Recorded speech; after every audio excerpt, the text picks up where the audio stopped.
Alison, one of the things, pardon me, not to, No, go ahead. one of the things that is equally striking and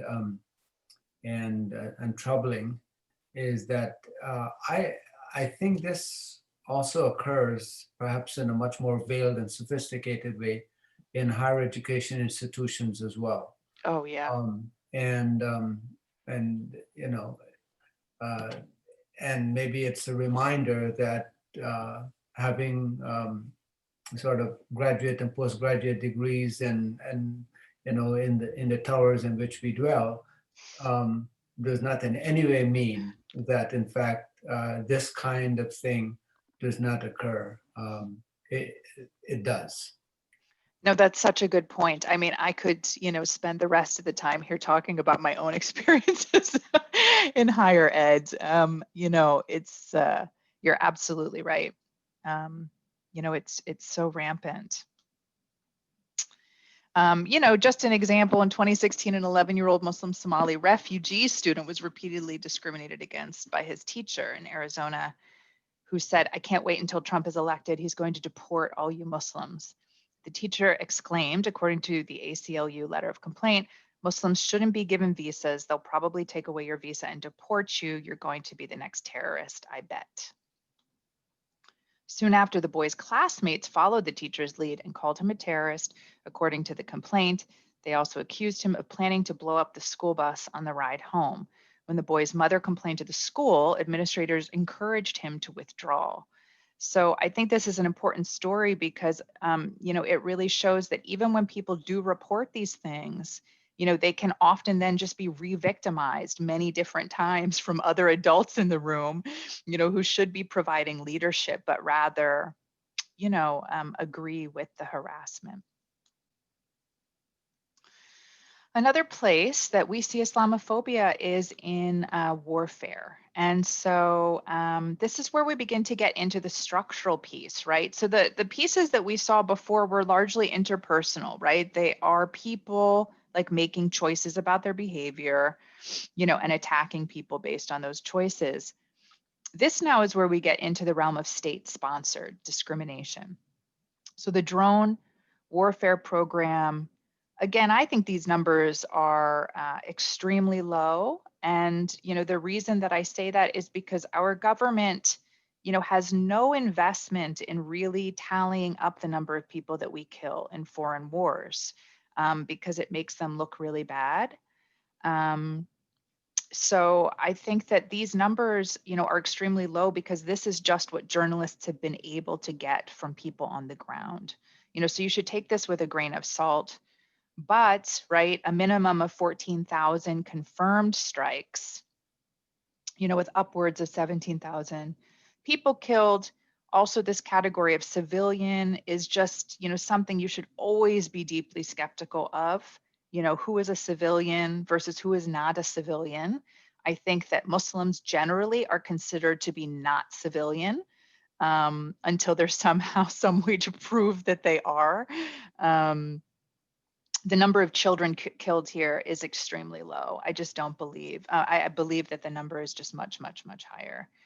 That's probably, I mean, in terms of Yemen, that you're probably, even the daily numbers are higher than that. Absolutely. The four main places that we drone the most are Afghanistan, Somalia, Pakistan, and Yemen. The Obama administration, interestingly, right? The Obama sadly was like the drone master, he loved drones. And he used drones 10 times more than Bush had even used them. So he really, loved this form of warfare.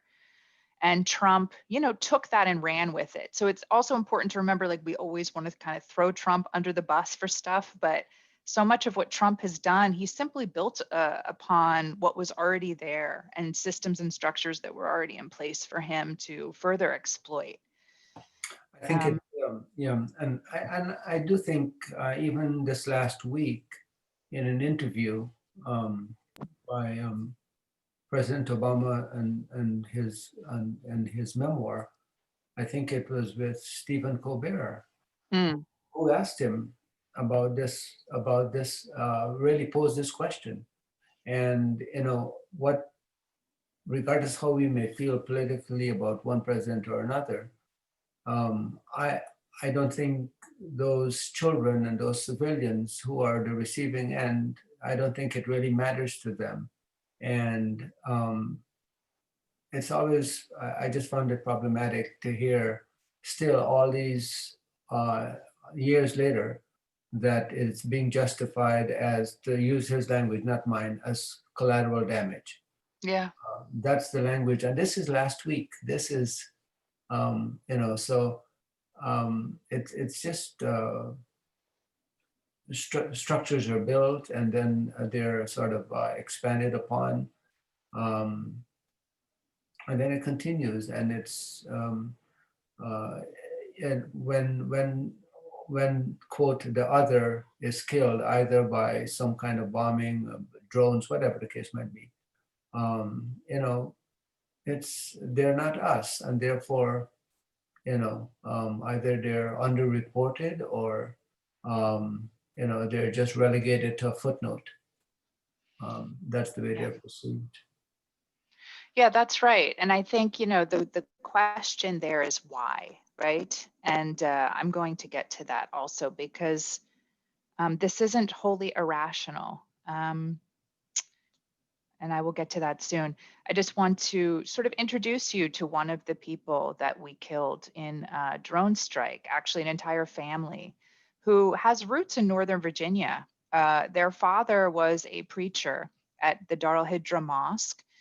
His name was Anwar al-Awlaki, and he was born and raised in the United States, of Yemeni descent, and was very much like this, peace, love, and justice kind of guy until after September 11th.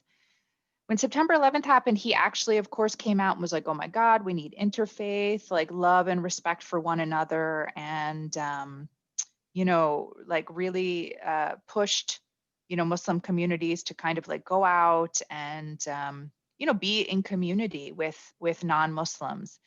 But then he started to see what the US government was doing, like with these drone programs, for example. And, he became increasingly radical, quite frankly, and said some extremely radical and violent things, which, of course, I do not agree with, but he was a US citizen.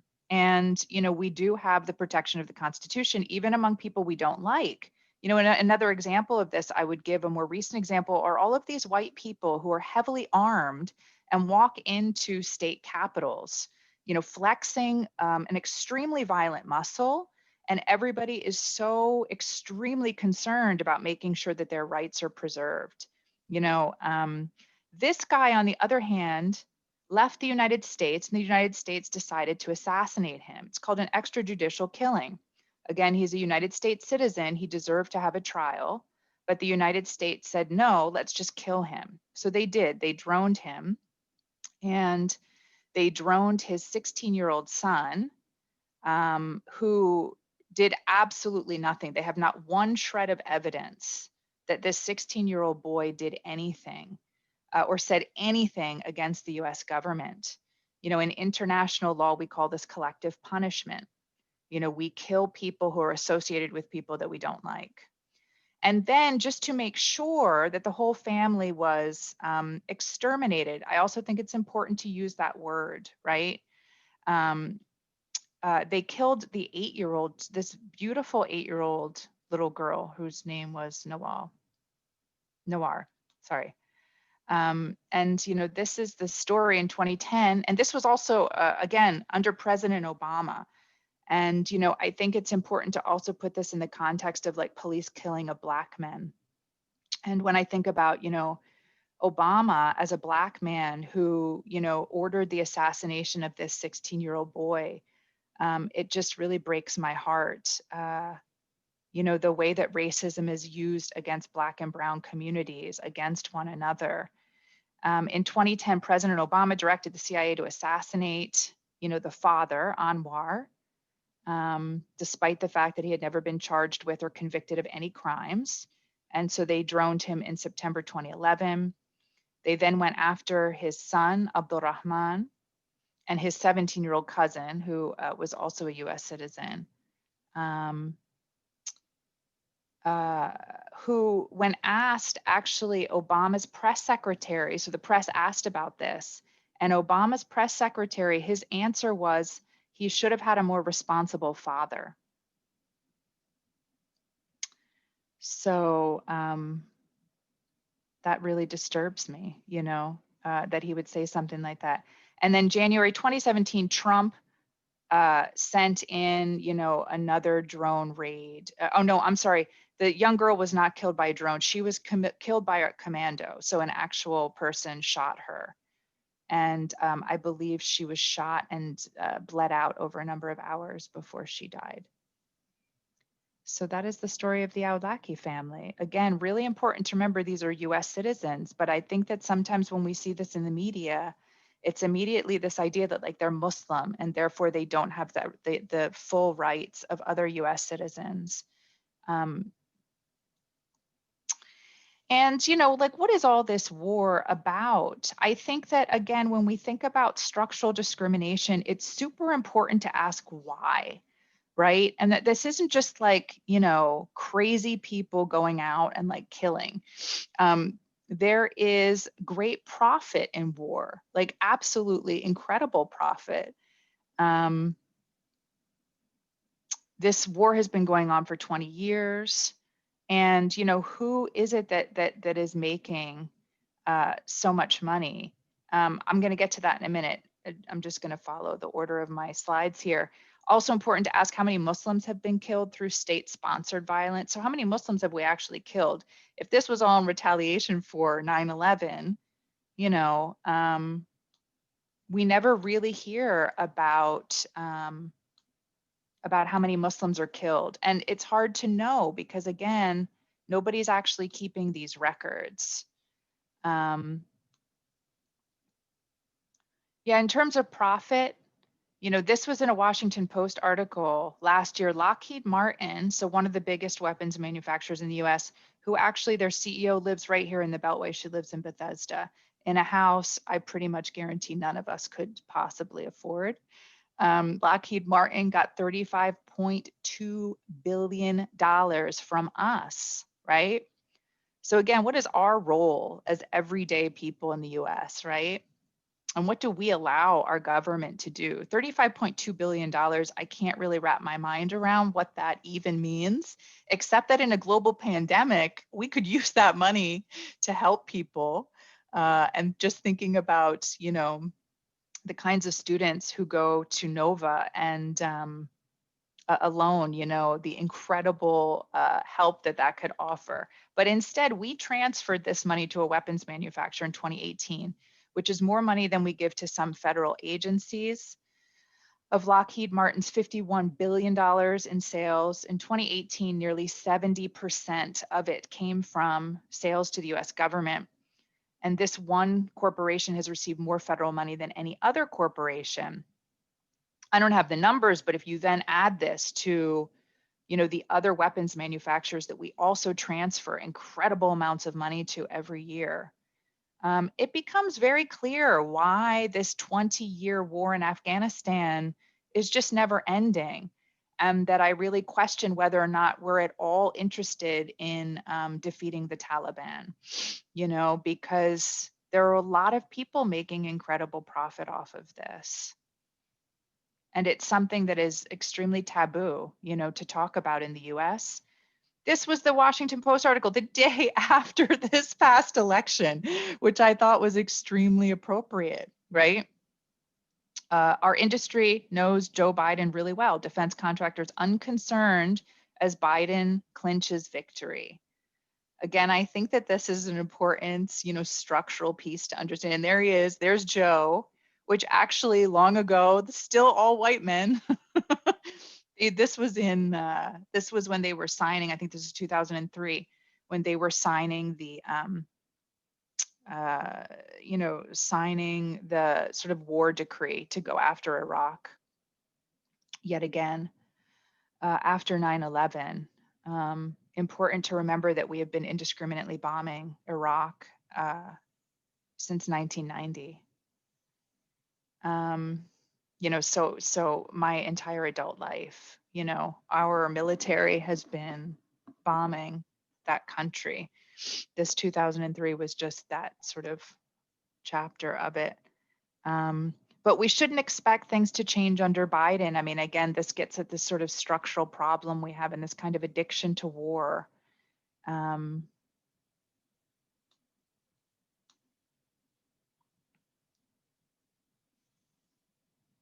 So I'm actually just going to stop for a minute because I feel like that's a lot of information.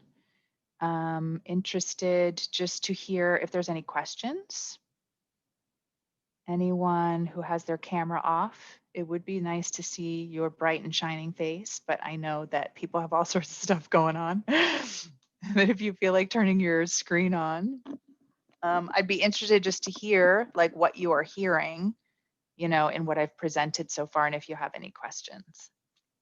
What are you getting from this?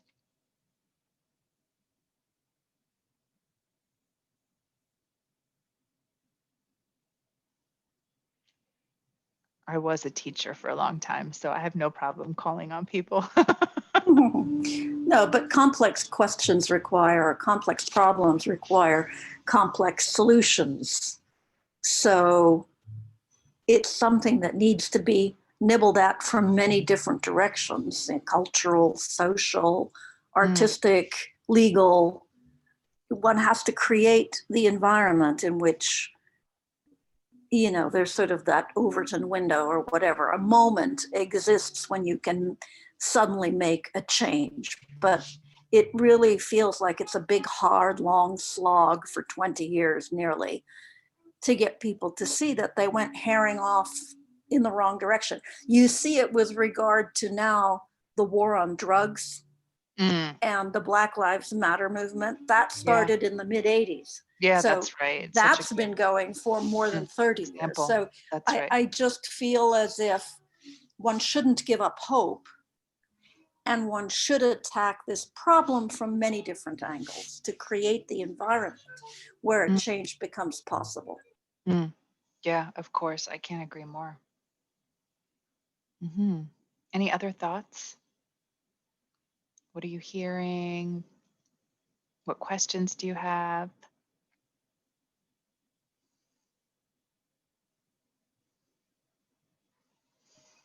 Do you have any figures on,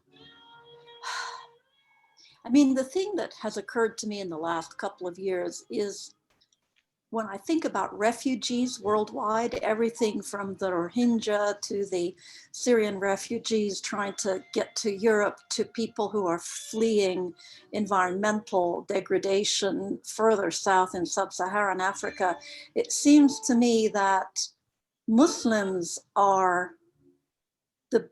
probably the biggest single group, if you look at it from a religious, from a faith perspective in the world. I can't think of, in general, any larger group right now that's under more pressure. Yeah, I don't know. I don't know the answer to that. I think that we could probably look up those statistics. But I don't know for sure. I mean, we do know for sure that Muslims make up a huge proportion of refugees in the world. Absolutely. And then there's the Uyghurs who are being, pressed in China. The world is scared of Muslims. Muslims are the world's biggest victims right now. Everybody's kicking us while screaming that they're afraid of us because we're so awful. So I think that that's really important. Islamophobia is a global phenomenon. It is happening in many different places in the world. China, like it is, again, well documented now that there are like full-blown concentration camps that we're really doing absolutely nothing about, which is incredible. I mean, when we sort of think about, this idea of never forget after what happened with the Holocaust, and, I just kind of want to say, well, like, we've clearly forgotten. We're not doing anything. And yet we know that there are concentration camps there, and they're not called that, for show. I mean, these are places where Muslims are being tortured and where they are undergoing, basically this reprogramming programs to try and break them of their identity, to destroy their connection to their culture, to their religion, to their languages. It's so disturbing. And then you also have another hot spot, which is, Palestine and Israel. Again, something that is just incredibly taboo to even talk about in the US, but that the US fully supports, again, through the transfer of weapons and military equipment and military intelligence. Also interesting that, the Israelis help train our police departments in tactics that are then used to assassinate Black people in our communities. So the connections there, are very deep and meaningful to me. And yet, again, this is just information that is not widely shared. And when people do try and share it, there are lots of ways to try and silence, the discussion. Yes. Other questions, thoughts?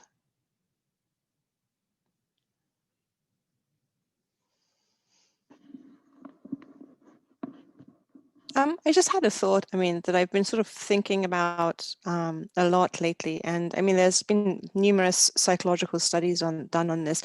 And I really like the way that you broke down interpersonal and structural.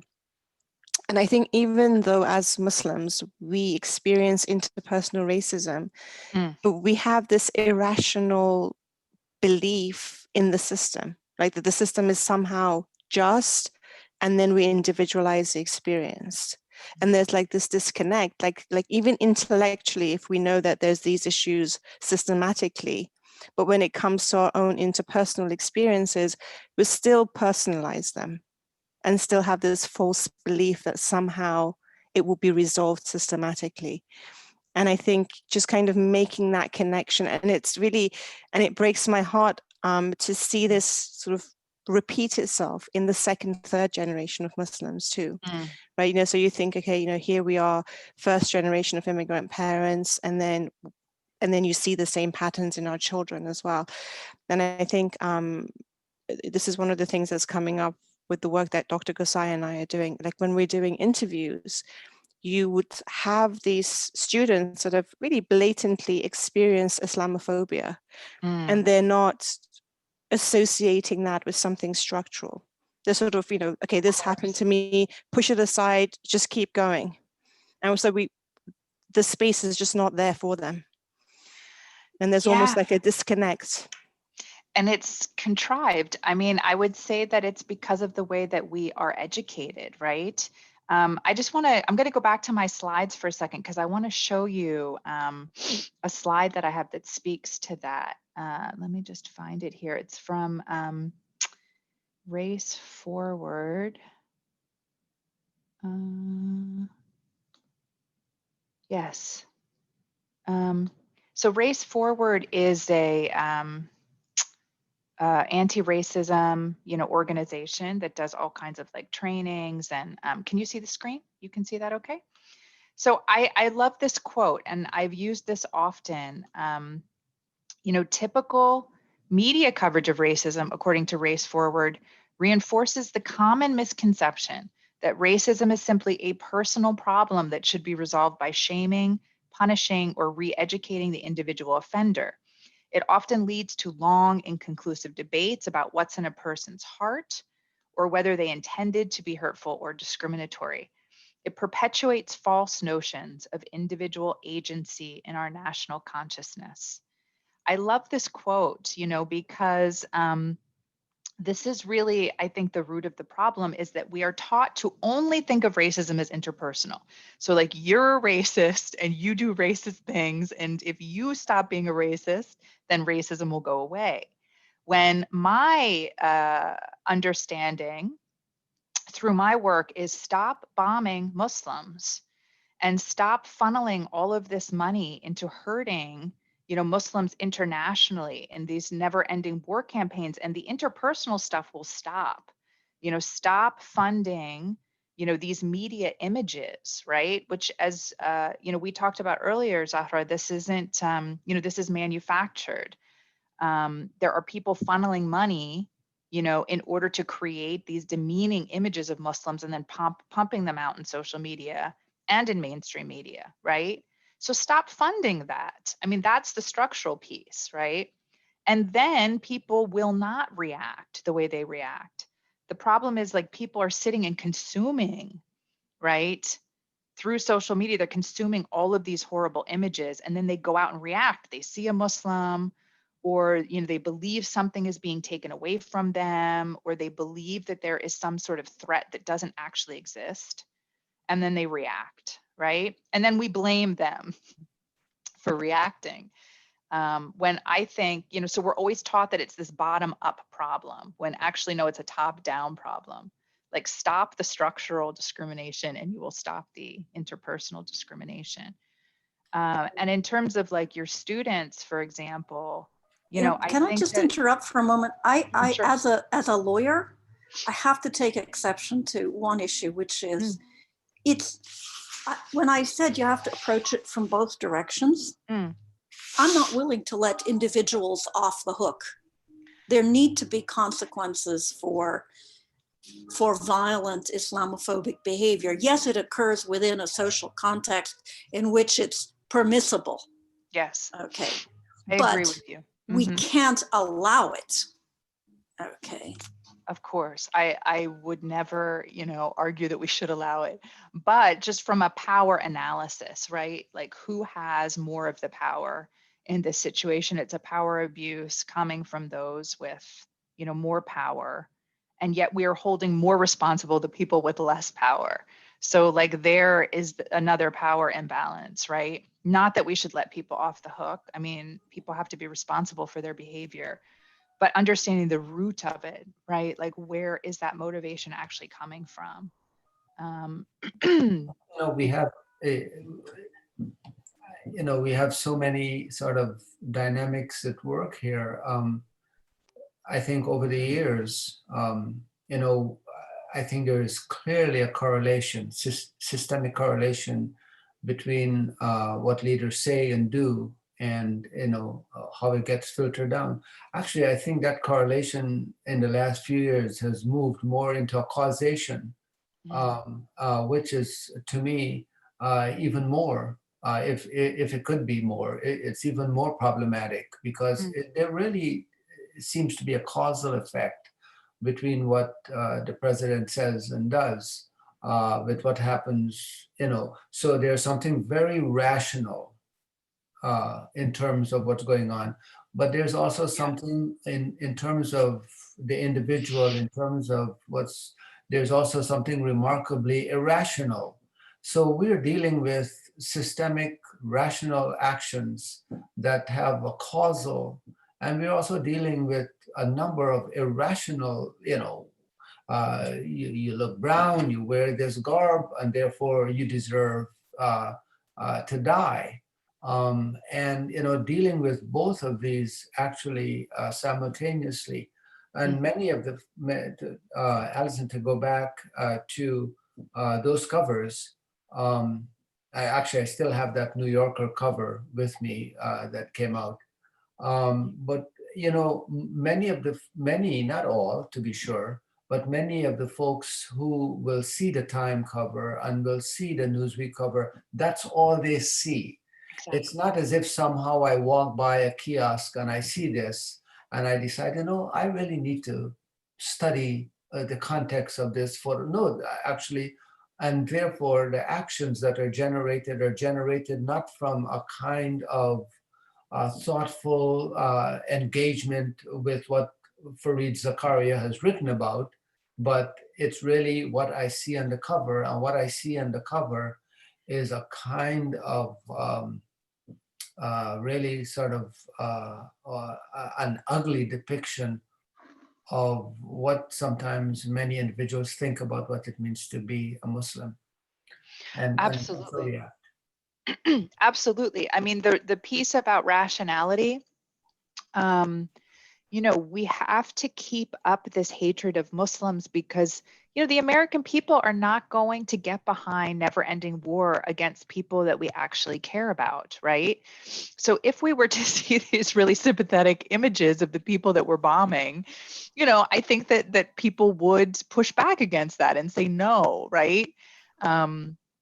So that piece is very rational. I mean, it is very connected to that profit motive. Think And the about other, go ahead. sorry. No, you No, think you're fine. about, 167 years ago, Thoreau is writing on his essay on civil disobedience, and he talks about what galvanizes Americans most of all is the far off foe. That's the phrase he used. It's the far off foe. If we can keep far off foe, it galvanizes the powers that be. And we see that in 1990, 1991 with Iraq and Kuwait, where President Bush approval rating back in January was in the 80s, but he lost the election that year. And you can almost see the correlation between when the far off foe is no longer there and you're forced to look at yourself, something strange and remarkable happens. And, maybe the enemy is us after all, when there's no far off foe. Yeah, I mean, clearly, because I taught US history for so long, we have, one episode after another of this sort of boogeyman that we have to, consolidate power around, and that, purportedly unites us. But that when you really look at those stories more clearly, we've hurt just incredible numbers of people, with this kind of abuse of power. And again, going back to sort of the capitalist motivation of it, why, because people are making a lot of money off of it. The other thing that you said that I think is really important, and what we absolutely know in anti-bias education, is that relationships are everything. You can educate people to death and they may not change their attitudes at all. It's actually knowing human beings and loving them, and being able to sort of connect that identity, knowing lots of different Muslims is what decreases Islamophobia better than anything else, because it's actually knowing people and hearing their own personal stories, that opens up people's hearts and is the best antidote to the kinds of things that they see in the media. And that's also, the hard part. I mean, lots of people don't have access to Muslims because of where they live. And frankly, being Muslim and being in Muslim community, we're not always really interested in reaching out, because there's consequences to that, and it's heavy work, right? It's heavy lifting to do that kind of interpersonal anti-bias work all the time too. So, but that is what we need more of. We need people to actually be able to see, diverse Muslims and to hear really diverse stories. But I wonder on the visibility front for a moment. Mm-hmm. If you're African American, you have to engage whether you want to or not, because you're visibly different. If you're an invisible Muslim, there are people who look right past you, even when they know at some level that you're a Muslim, because you don't fit into their mental picture. Yes. They're not engaging. And there's a limit to how much you can engage them by saying, "Yoo-hoo, Muslim here," Yeah. I agree with you. It's a heavy lift approach. It's there's lots of different ways it needs to happen, for sure. Anybody else have any questions or comments they want to make? I think it's a heavy lift. And, maybe it's my own discipline, but, sometimes you lapse into getting overly philosophical about these things. But the things that matter are invariably heavy lifts. Give me an example of something that really matters, that does not take sort of generations it matters. And the reason we think so is that, and I agree with Alison, it's relationships. It's sort of, it's relationships, and then it's relationships, and in case we missed the first 2 times, it's still relationships. It's building relationships, and that is, it shouldn't be heavy lifting, but it is the reality, and it's not ultimately going to be only about changing laws and educating, which we're deeply committed to. And we would not be doing what we're doing if we were not sort of fully vested in educating beyond the classroom. And that's really an integral part of who we are. But ultimately, it's about relationships and the belief, underlying belief, that that in fact every one of us is capable of change. Every one of us is capable of change. And that, I know, stretches the imagination sometimes when we look around. Right. So true. It is about relationships, but it's also about systemic change. I currently work for a organization where we raise money for Muslim, Arab, and South Asian activists, who are fighting in racially diverse coalitions to fight law and policy. And I think that that's extremely important. We have to fight for our government to stop funding the abuse of power, in things like allowing the police to assassinate Black people, and, never-ending foreign wars that have hurt, and killed probably between 1 million and 1.5 million people over the last 20 years. Those are things that we have to fight really hard for, I think.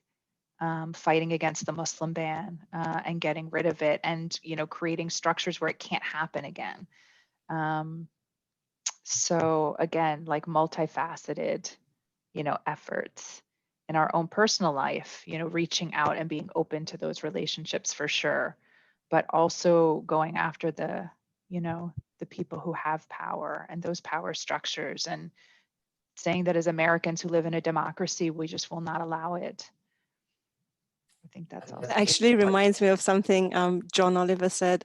He was doing this sketch about refugees, and he was like, "You don't want refugees at your doorstep? Well, here's an idea: stop creating them." Yeah. Let's hear it for John Oliver. I mean, About it, easier said than done. They're not mutually exclusive. That's the thing about it. We don't get, this is not, we don't get in front of us sort of this binary choices that, you may choose on an individual basis, or no, actually, these are not mutually exclusive. And we have to believe that what matters to us, as literally between you and me, has an organic connection with what happens in Palestine and what happens Absolutely. in some of those faraway places, faces that we will never see, but that cannot be the basis that because of anonymity, they do not matter. We have to come to the reality that it matters deeply. Absolutely. I mean, I think that's just a core piece of my, identity as a Muslim, is that we have to do that, that's an obligation that we have. I want to point always out also protect that people. with climate change, many of the areas that are going to be worst affected soonest are majority Muslim areas. So if you're talking about Muslim refugees, that's just going to be an addition to the floods of Muslim refugees that have been created by these endless wars. Yeah, I mean, overall, the refugee crisis is going to get much, much, much worse because of climate change. We do know that. So we absolutely have our work cut out for us moving forward. And, with that, the exacerbation of and the abuse of power that will go along with that, undoubtedly, right? Yes, well, So I don't want to end like on a completely bummer note. Does anybody have any other questions before I go back to screen share? I can show you some of my art projects. Yeah, you know, talking about imperialism is actually always one of my favorite things to do, but it can get a little heavy. Hi, my name is Hey, Timothy. hi. Salam Zahra, it's nice to see you. I just so I saw this. I'm a student in Nova, and I saw this event coming, and I was like, oh great. And my apologies to you because I saw your name, and I was like, who is this white lady that's going to be speaking for us Muslims? So sorry,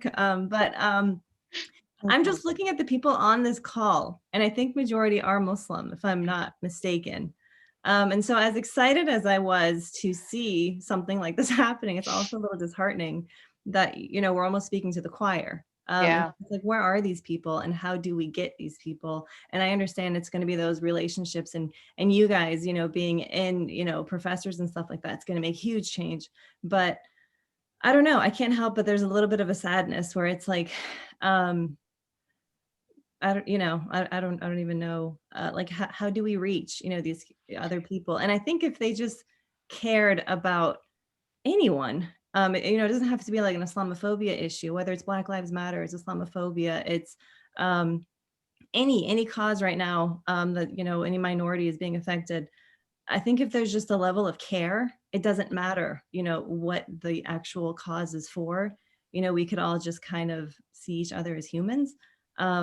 And I don't know, like, how do we do that? So even if I'm talking to someone, which I substitute teach in Culpeper County, where there's like no Muslims, I'm the only Muslim in the building, basically.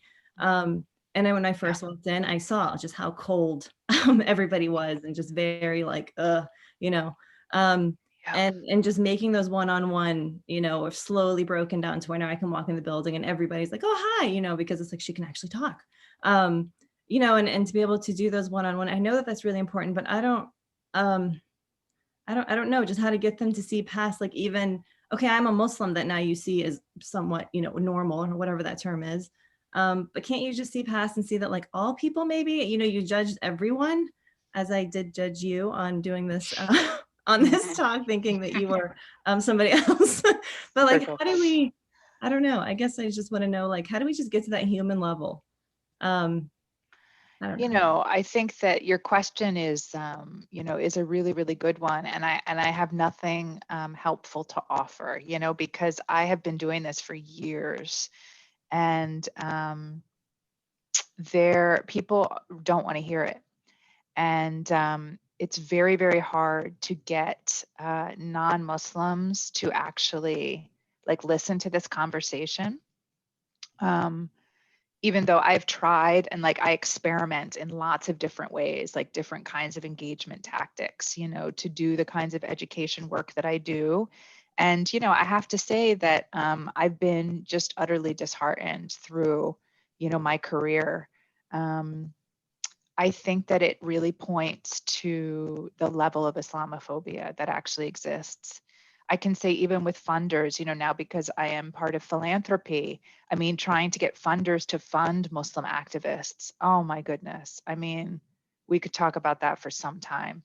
You know, the fear of actually giving Muslims money and like, you know, Muslim social justice activists, like, what is that? You know, it's really disheartening. And I think that it says something about what we're up against. And again, when you look at the sort of, you know, global power structures and you look and see what's happening in China and you look and see what's happening in Palestine and in other places in the world and like, you know, the US global war on terror, it's like the things are stacked against us in a pretty deep and meaningful way.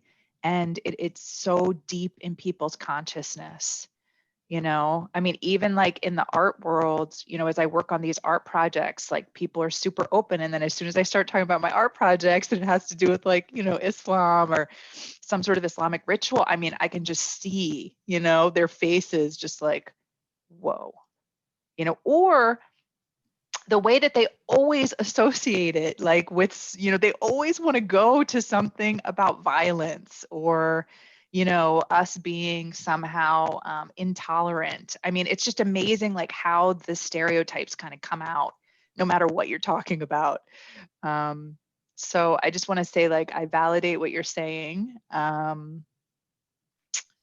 And yeah, I don't know what to say. I mean, it's there's I haven't figured out how to crack that nut yet, and it's really challenging. But you know, I don't know. At the same time, like my faith sort of dictates to me that, you know, my job is just to keep doing it. It's like a gift offering, right? Like, um, and I don't know.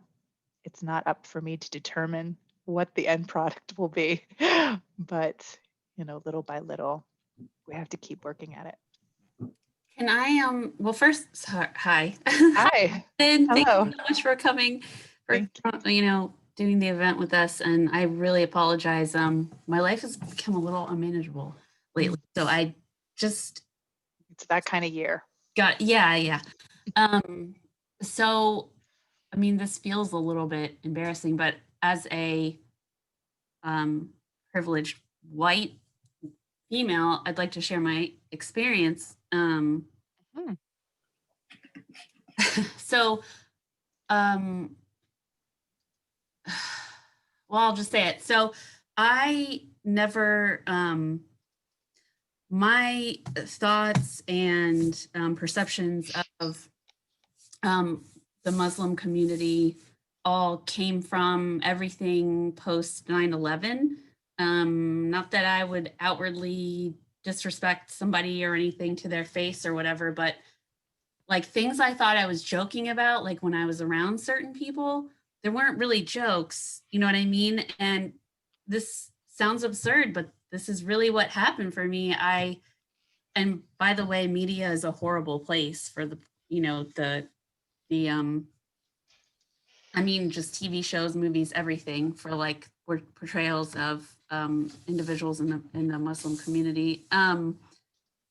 You know, this one particular TV program that I was watching did no favors for the Muslim like religion, the people, the culture, or anything. And then what happened is a white man in the program was discovered that he was praying in secret the way that, you know, he was like he was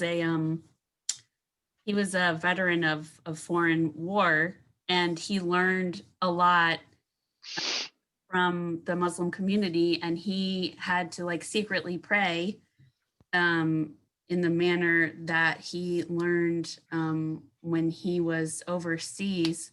It was actually something that he came to love for himself.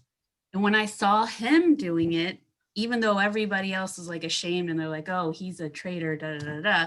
That's when the thought came to me, like, oh, well, if that guy feels like it's okay, right? And these are just TV characters. This isn't even like any real documentary or anything like that. I was like, that one defining moment, like, started to open me up to being like, well, maybe all this other crap that I've seen, excuse my language, isn't like, even in like news media, I was like, maybe that's not all it's cracked up to be. And then, you know, like Dr. Rafi knows, because she's part of the reason why, like, I feel like I've just recently arrived in like real life, so to speak. And like, you know, for me, like I see things happening all over the place with all different sorts of what is referred to as minority groups. And I'm like, I want to help here. I want to help there. I want to do this. I want to help them. Like I want, you know, everywhere. But yeah, I feel like our educators are really, really important for changing. So is it NC? Is that how you say your name? Yeah. Okay. Yeah. So just from my personal experience, that one thing with the TV show, which I feel ridiculous about now, but then also like the professors that I've met at Nova have been like a huge proponent of me, like being like ready to take the next step and like learning about like what is actually going on in life.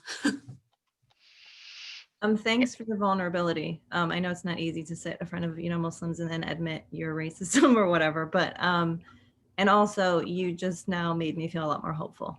You know, so like if there is a meeting like this and it's like out of the how many people are here, one person kind of, then it's worth it, and then you just keep going. So thank you for that. And, something that's like, I'm not Black, right? So I think it's my responsibility to, like, on my bumper sticker is Black Lives Matter. So I don't think that it's like, well, Black people, you should be, no, they're the ones that are being oppressed. And so I think it's where we're not being oppressed, and we have, like you said, we have this luxury. We have to stand up for them, and that's whoever it is, whether it's, clean water, to just racism of your skin or whatever. So I really appreciate that. And thank you so much. Yeah. And just to go off of what you said, I was really disappointed too when I joined in, once I got stationary and saw that mostly everybody here is Muslim. I mean, yeah, I feel you. I feel that. Yep. All you can do are plant seeds, and just try and like bring more people on board. And that's what I do. I keep just evolving the work that I do to try and figure out, like, how is it that, we can sort of share these messages with other people. One of the reasons that I kind of moved out of, like, curriculum work, not that I don't love classroom teaching, but also just thinking, like, how do I get out of the classroom and sort of get into public spaces in a way where I can access people, who aren't even looking for it, right? But where I can really kind of like catch them, like you did on that show, right? I mean, Hollywood does play a really important role in breaking down stereotypes.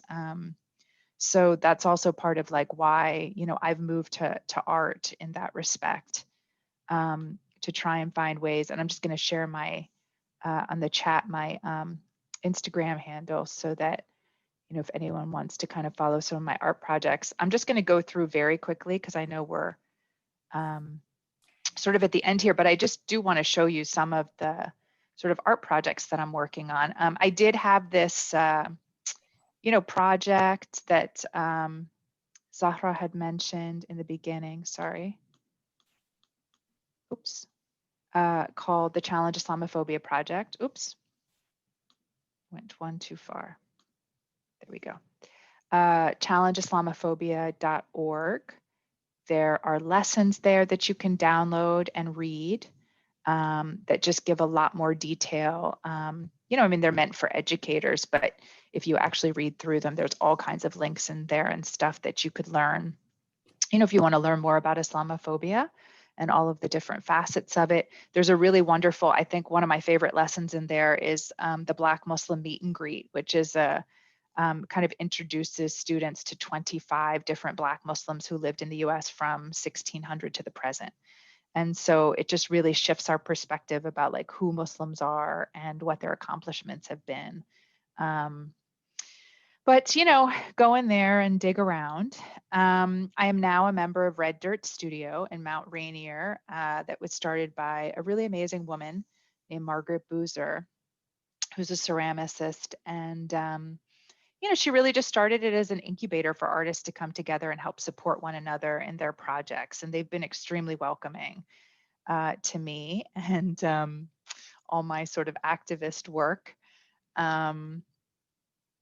So, my goal now is to really funnel my grassroots education activism into artwork that introduces Islam and Muslims in unexpected ways. So one project I had over the summer was about amulets, Islam and memory, channeling power in times of great need. We had a workshop at the Phillips Collection online in Washington, which is a contemporary art museum. And we made amulets. And this was a really cool amulet that I made from, actually, I'm going to just show you this website quickly so that you can see how this amulet evolved. Gosh, so much clicking. Okay, there we go. Oh no, I don't want that one. I want that one. This is a blog post that I wrote about the project. I'm just going to show you the pictures. This is some of we call ourselves Red Dirties, that we were in a seminar together, just chatting about our artwork. This is my friend Diana Baird Ndiaye, who is also Muslim. Her tradition is really rooted in African American and Senegalese Islamic practices, and she has long made amulets because in Senegal, amulets are really popular, right? Amulets are something that you can make, it's like wearable art. You can put, like lots of Muslims will put Quranic verses in it, like prayers, different stuff, and then they will put it into some sort of like little leather pouch or metal container and wear it as like a necklace. And Diana makes these as part of her art practice. She works at Smithsonian, also Smithsonian Folklife. And my kid's grandfather passed away, Allah yarham, in May. And he was part of a Muslim sect called the Druze, which is a very little known sect from Lebanon. And these are my two babies. We were in Lebanon a couple summers ago, and this 5-pointed star is very popular. It's like one of the symbols of the Druze. And so I made an amulet for their grandfather based on this design. Like I just drew the 5-pointed star, and then I made beads out of it, you just by cutting it up and making paper beads. And he had this walking stick that he had gotten in Kenya about 50 years ago. He was teaching there. He had been a teacher for a long time also. And I kind of took apart the beads and pulled out the 5 colors of the Druze star, because every one of the colors, has a different symbolic meaning.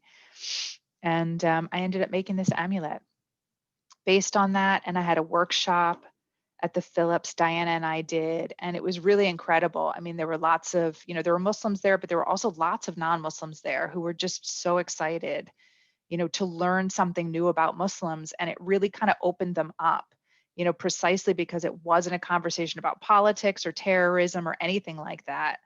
So I was really happy to see that just by, learning something and making something in this really loving way, was able to give people a different experience of Islam that they, was unexpected.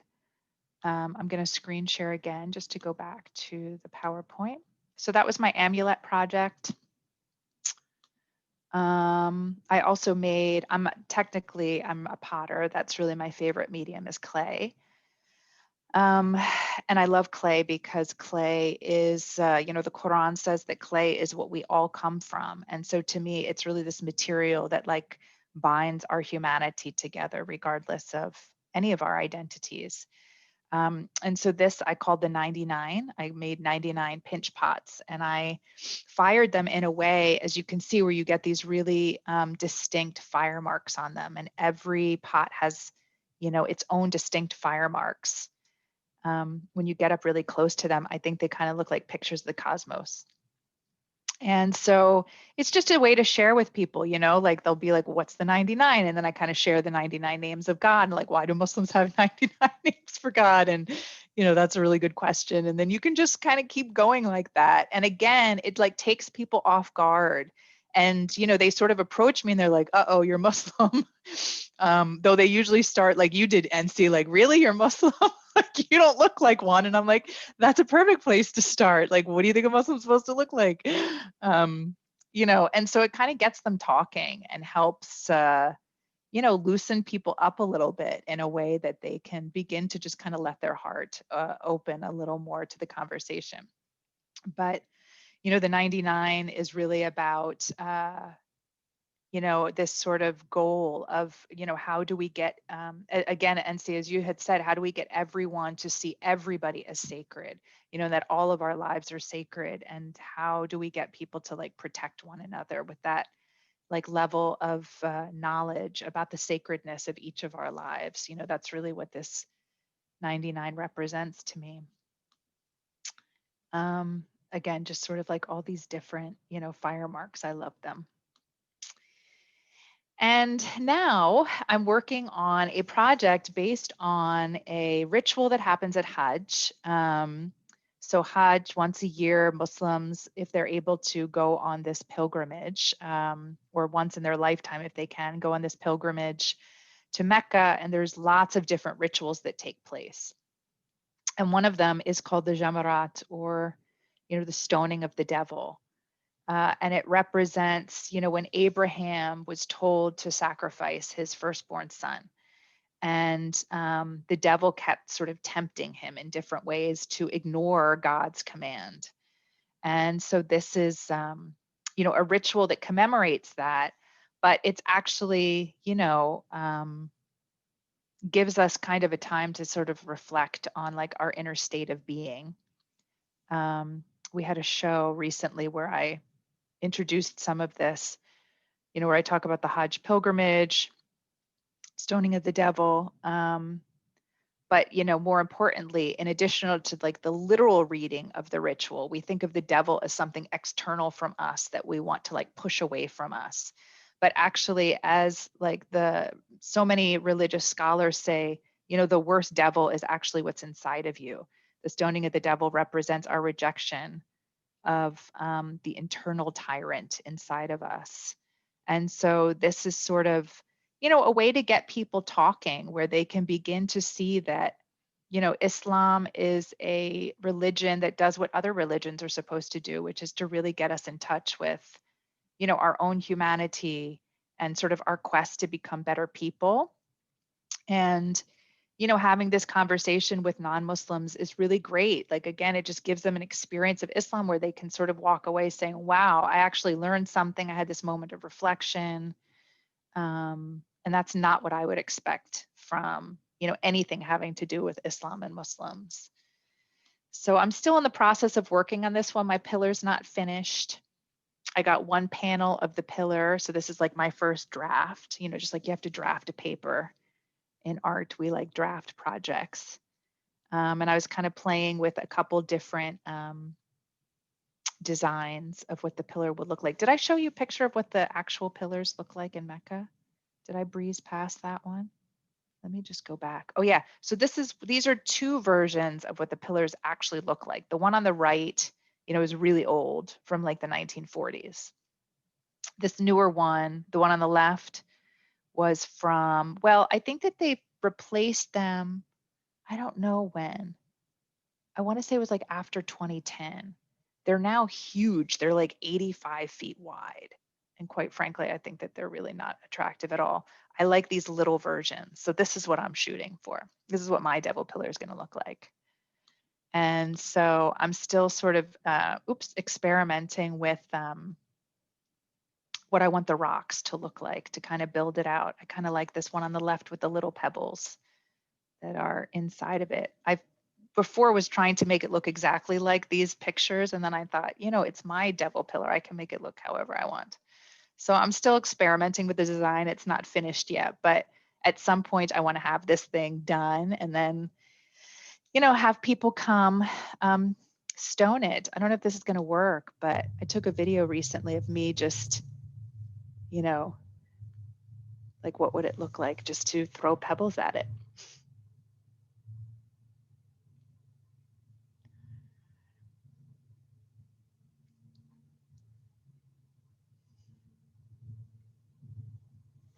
This actually reminds me of the time that I did Hajj, and when you're there, people throw all sorts of things. I think I got smacked on the head with like slippers, like an empty can, water bottles, and then my father would joke with me, and he was like, "Oh, they found their devil," because I was like continuously getting hit with everything. Yeah, I haven't been on Hajj, but people that my friends and family who've been there tell me, this is something people get so into, like they really do take this moment of reflection and, are focusing their energy on something that they want to dispel from their life. So, I kind of imagine people coming and like doing a little bit of writing and a little bit of talking, like, what is it that is this tyrant inside of you that vexes you, that it's also this idea like we like to, kind of the front of the hand, back of the hand. We're complicated people. Like we're not just good or evil. It's like saying that you're going to try and take off like half of your hand. You can't do that. There are sort of evil forces that live in all of us. And how do we kind of get clear about what those are in a way where we can actually, grow from it and become the people that we really want to be? So this is still in process. I'm working on it. We'll see where it goes. And then lastly, I am working on a play about this amazing poet who I love very much, whose name was Halaj, who was actually martyred in the 10th century. So a lot of people know of Rumi, you know, the poet Rumi, but Rumi was actually inspired by Halaj. And Halaj was killed because he said that he was the truth, Ana al-Haq. And Haq is one of the 99 names of God. And this was considered to be extremely controversial. But he was a very, very loving, beautiful scholar and poet. And I think that his story just resonates deeply with, you know, coronavirus and Black Lives Matter and what has been happening the last 20 years, you know, in Muslim communities. And so I'm working on a sort of COVID safe play about Halaj. Can I And ask a question real quick? yeah. Sweet. So I wrote it down in the chat, but I was wanting I wanted to. I think it sounds better if I frame it out loud, so I'll do it that way instead. So I'm someone who was a huge fan of the golden age of Islam, observing all the art pieces and artworks that were done. I got that reinvigoration after I took Art 101, and they emphasized the Islamic era, and it was beautiful, beautiful pieces. But I did find something unique, or I guess weird. While I was growing up, I went through, I want to say, 5 years of Islamic summer camp. Where the focus was on building yourself up as a Muslim, you know, becoming a better Muslim through practice. Similarly, I went to a Islam private school for about, like, I want to say 2 weeks. And I did find that there was a complete focus, almost like a tunnel vision focus, on showcasing your devoutness to Allah as through memorization of the Quran and through prayer ethic. Yeah. It almost I want to emphasize that to the point of literally not offering art classes at all. There was almost no method of showcasing that you can show your devoutness to God through art, through expression, through human expression. And I was wondering, do you think that there might be a misbalance of prioritization by Muslims who are potentially teaching, because they're over prioritizing one thing over another, not taking into account variance of how people express? Yes, 100%. Which is one reason why I work on these art projects is, you know, that is one way. I think that there are many ways, you know, to communicate with God, and there are many ways, and that we evolve through our life and need different things. You know, one thing that works for us at one time in our life may not work anymore. And I think that, you know, kind of growing into my own spiritual life, I am really committed to my faith, and I'm really committed to, you know, to this sort of sacred communion, you know. And I think that there's lots of different ways to do that. So yes, I mean, my art projects are also a way of saying, you know, that there are many different openings and different paths to God, and like whatever it's going to be to get you there, I think that those are really important openings. You know, I don't want to say those other ways are wrong, because they're not wrong. I do believe in tradition deeply. But I also believe that, like, within Muslim communities, there is a pretty profound lack of imagination about the way that we, you know, think about our faith, and the way that we practice. And frankly, I think a lot of that comes from politics and history. Again, sort of follow the money. You know, I think that the Wahhabis have done a phenomenal job of outreach, and really just in terms of funding, you know, have funded like Muslim education programs and mosque programs throughout the entire world. And with that, exported a certain idea of like, what is the right Islam? You know, when in actuality, if you study history, again, because that's my field, if you study history, you will find that there has never been one group of Muslims. Muslims are phenomenally diverse. Their interpretations are phenomenally diverse. And to me, there's great beauty in that diversity. I'm not interested in like one single, way of learning. So I'm with you. I hear what you're saying, and you should come, check out my art projects and, Oh, definitely. make art if that's what inspires you. I would love to see more, in these kinds of like Islamic studies programs for kids. I wish very much that art was part of it. And with my own children, I've always pushed art really hard with them, and that this is like something you can do, that is deeply spiritual, Yeah, it's always been a very confusing contrast to me because I was when I was younger, I preferred to write poetry. I mean, I still do, but at the time it was a lot of my focus.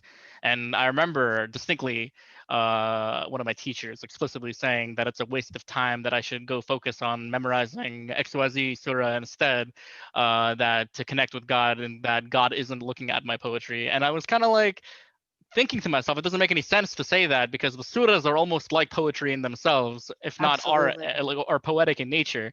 And so I was like, is this not just simply an attack on the Quran by saying that poetry is not a method of connecting to God, when God's words are written in such a beautiful manner? And so I remember I voiced that, and it got me in trouble, and that's part of the reason why I only lasted 2 weeks at the institution. No, it's interesting. I think that so for myself, I'm no longer a practicing Muslim. I'm actually someone who's aspiring to figure out my path forward, exploring everything, and that includes re-exploring Islam.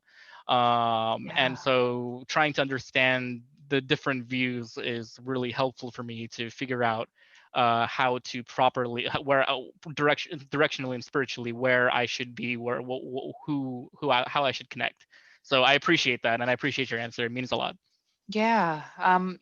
Just the poetry piece, man, there has just been, Islamic history is full of just mind-blowing poets. So if that's your thing, like, run towards it. And you're always going to have teachers and adults like telling you that you're doing it wrong. So I hope you just become comfortable like laughing that off, and, follow your heart if you're really interested in finding, what it is that, what I always say to my kids, like finding out why God sent you. There's none of us came here just for the heck of it. We all actually have a mission. And the key is like to find what that is and run with it. So, keep searching and you'll find it.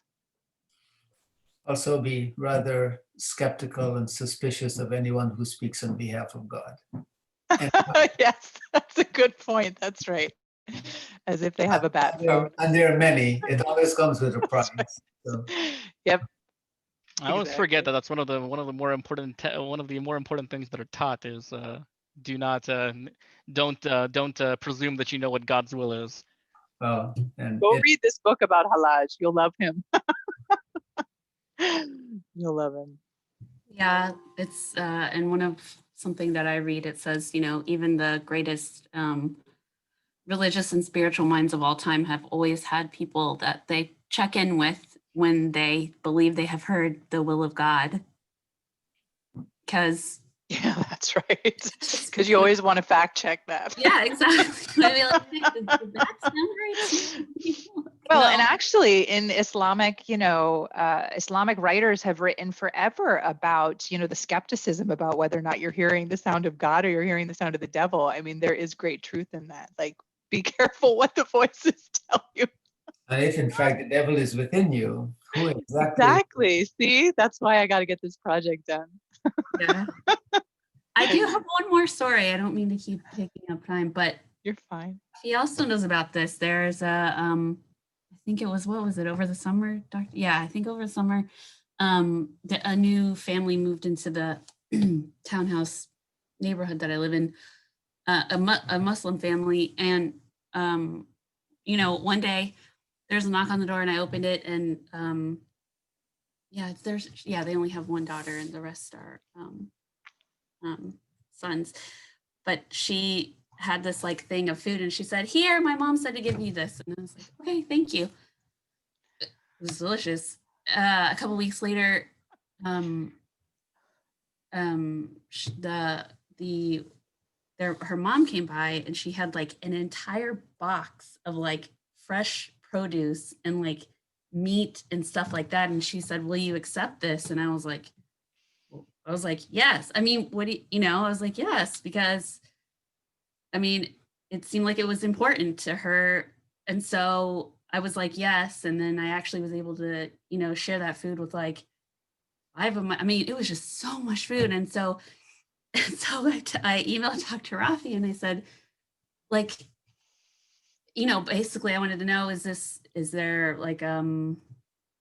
like something going on religiously or whatever? And she explained to me, she's like, no, it's just the Muslim faith. It's like altruistic and wanting to give and take care of neighbors. And oftentimes, neighbors take care of up to 10 of their closest neighbors and stuff like that. And I was like, wow, that's really beautiful. And just with all this talk we've been discussing, with like faith and religion and stuff, like reflecting on that momentarily, that was probably like another sign from whatever my higher power is, because I still don't know definitively what that is, of like, oh, here, open your eyes a little bit more, yeah, wow. Yeah. Yeah, that's a nice story. Good. I want to live next to her. She can bring me a load of food. I'm trying to feed these 2 boys. I need more food. Okay, so it's just about 3 o'clock. Anything else before we wrap up? Thank you. Thank you. Thank you.